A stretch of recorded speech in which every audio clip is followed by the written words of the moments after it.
Assalamualaikum warahmatullahi wabarakatuh. Waalaikumsalam warahmatullahi wabarakatuh. Alhamdulillahirabbil alamin wa bihi nasta'inu ala umuri dunya waddin. Wassalatu wassalamu ala asrofil anbiya'i wal mursalin wa ala alihi washabihi ajmain, amma ba'du.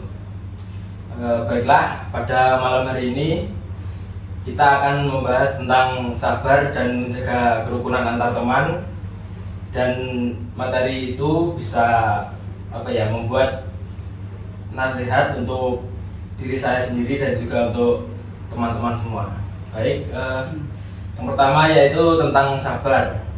Sabar ini merupakan salah satu sifat terpuji, di mana sifat terpuji ini harus ada di dalam diri setiap umat Nabi Muhammad SAW. Ya. Sabar itu merupakan suatu usaha dari setiap orang ketika kita sedang diuji atau diberi cobaan oleh Allah, maka kita sebagai manusia harus sabar dan juga berusaha untuk menerima segala ujian dan cobaan dari Allah tersebut. Sabar ada beberapa macam yang bisa dilakukan. Yang pertama yaitu sabar dalam menahan diri kita dan juga kita menyikapi sesuatu ketika semisal kita mendapatkan ujian, kita harus menyikapinya dengan sabar dan juga tetap berpikir secara jernih.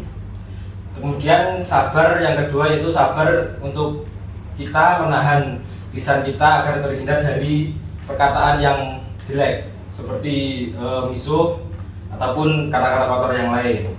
Kemudian sabar untuk menahan diri kita agar tidak melakukan perbuatan yang bisa mendatangkan dosa. Seperti ketika kita punya masalah dengan seseorang, nah kita itu harus sabar. Tidak boleh kita itu berantem atau memulai perkelahian dengan seseorang. Hal yang baik yang bisa dilakukan yaitu adalah mencari jalan keluarnya dengan baik, mencari solusi yang paling baik agar tidak terjadi perkelahian. Nah, kemudian Allah ini menganjurkan umat manusia untuk menjadikan sabar dan sholat sebagai pembantu dan juga penolong di kehidupan. Misal ketika kita tertimpa sebuah masalah atau musibah, ya kita itu harus sabar, kemudian usaha agar kita bisa mengatasi masalah yang menimpa kita, dan kemudian kita berdoa meminta pertolongan kepada Allah. Selanjutnya apabila kita mendapatkan suatu ujian, hal yang paling baik yang bisa dilakukan oleh kita yaitu dengan sabar. Karena orang yang sabar itu akan mendapatkan pahala yang besar dan juga insya Allah akan diberikan kemudahan oleh Allah dalam menjalani kehidupannya. Kemudian yang kedua yaitu tentang menjalin kerukunan antar teman, ya. Kita sebagai manusia itu kan disebut juga sebagai makhluk sosial, yang artinya kita hidup itu harus membantu orang lain. Tidak ada seseorang itu yang bisa hidup sendiri di suatu lingkungan tanpa bantuan dari orang lain. Contohnya seperti kita ini kan anak kos, jauh dari keluarga, jauh dari rumah, ya kan. Nah, kita di sini harus saling berbuat baik, harus saling tolong menolong. Supaya supaya kita di sini bisa menciptakan suasana yang aman, nyaman, dan tentram. Kemudian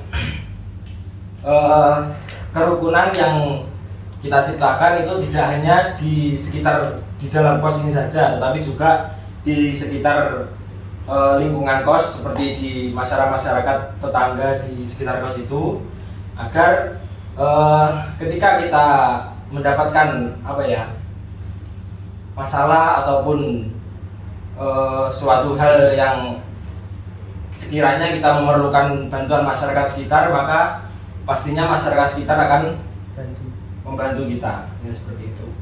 Dan apabila tercipta suatu kerukunan di antara kita semua, maka kita nantinya tinggal di kos ini bisa lebih nyaman, ya, tentram, dan kita lebih bisa fokus dalam menjalani kegiatan-kegiatan kita.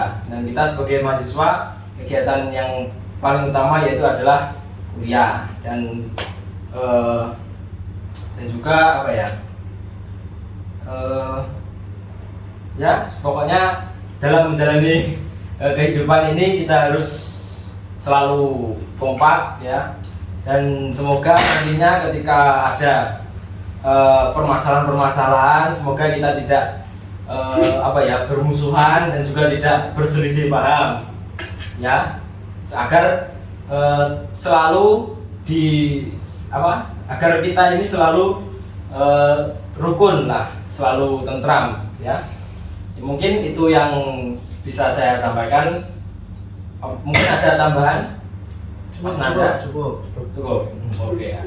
Baik, mungkin itu saja yang nasihat ataupun beberapa hal yang bisa saya sampaikan untuk kita semuanya, terutama untuk saya sendiri. Apabila ada kurang lebihnya, saya mohon maaf. Akhiran, wassalamualaikum warahmatullahi wabarakatuh.